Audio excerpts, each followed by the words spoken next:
Good evening. Mr. Patterson, our table took a vote. We had no idea you were so funny. It's a special honor for me to introduce Jim Thornton this evening. Not only is he my father, but I've had the privilege of working with him for the last 20 years. And as a son, there's just absolutely nothing better. So thank you for that opportunity. I thought I'd start tonight by adding a bit more color than the video. As it mentioned, Jim grew up, or was born in Lebanon, Kentucky, 1927. He and his sister. And his father died early, so didn't have a lot of influence, but his mother certainly did. She stood all of 4'11", and when I asked him in preparation for this evening earlier this week, I said, "Tell me about your mom." And I want to quote, because I don't want to disrespect my grandmother.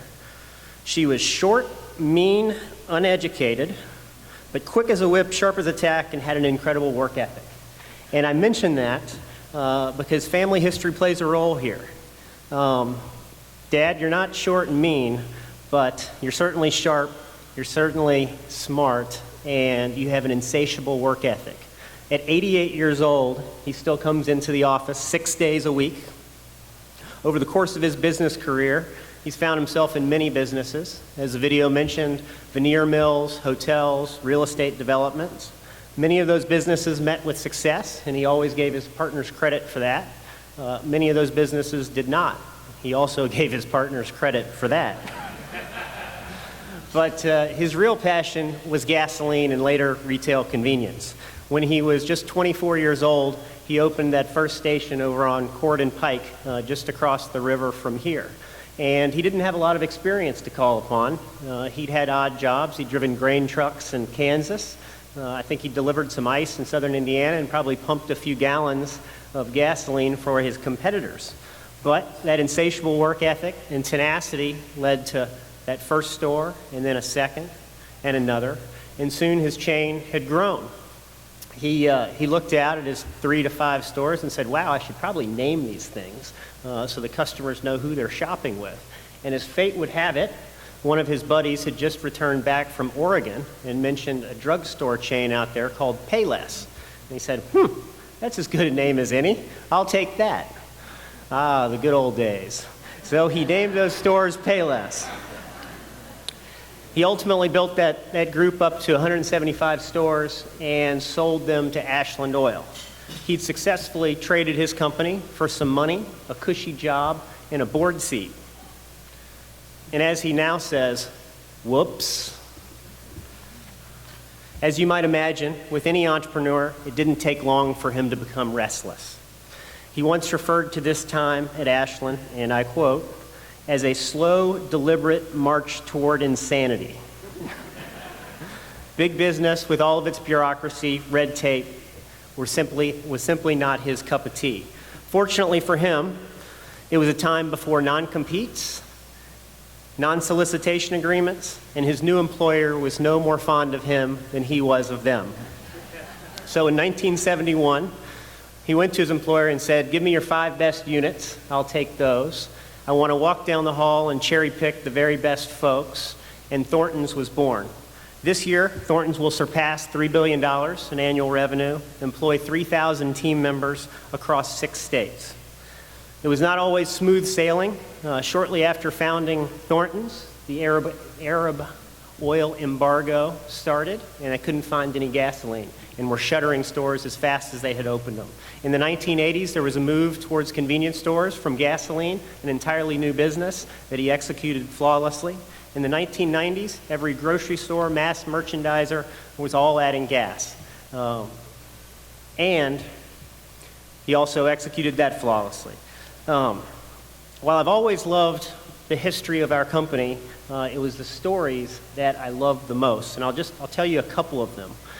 One is when he bought a new corner parcel to build a store on, sent the construction team out there to get started. Well, they went to the wrong corner, tore down some sweet little old lady's house. Yeah. Fortunately, she wasn't home. She was visiting family in Tampa. He tried to get out of it by giving her free gas for a year. True entrepreneur. Didn't work. And the second story we refer to up and down the halls as the turkey story. Apparently sales were soft that month or that period, and he told his managers to get creative. And he went to visit a store right here in our West End at 7th and Algonquin on a Saturday morning and found 600 live turkeys.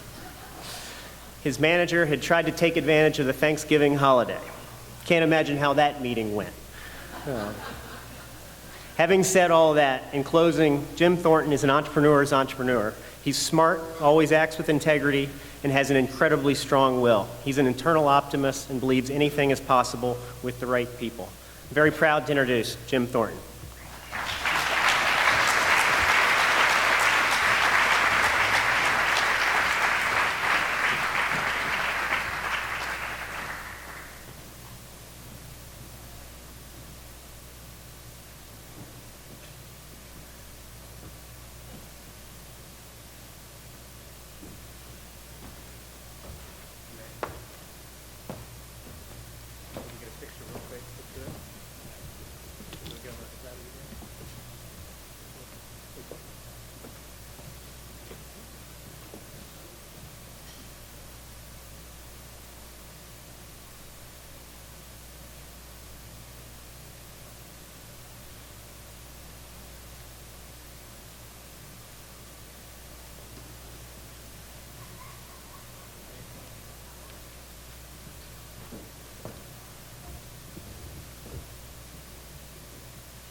Thank you, Matt, for the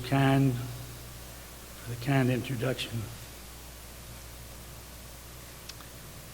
It is an honor for me to be standing before you tonight as an inductee into the 2015 Kentucky Entrepreneur Hall of Fame.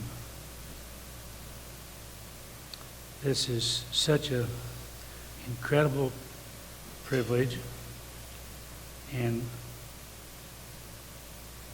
accomplishment I will always cherish with great pride. Thank you for the Hall of Fame.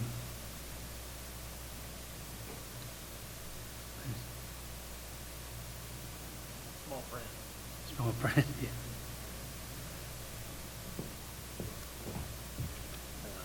Can you, the bottom? Thank you for the Hall of Fame and making this evening possible. Thank you for the Hall of Fame and making this evening possible. Thank you. I have a little eyesight problem.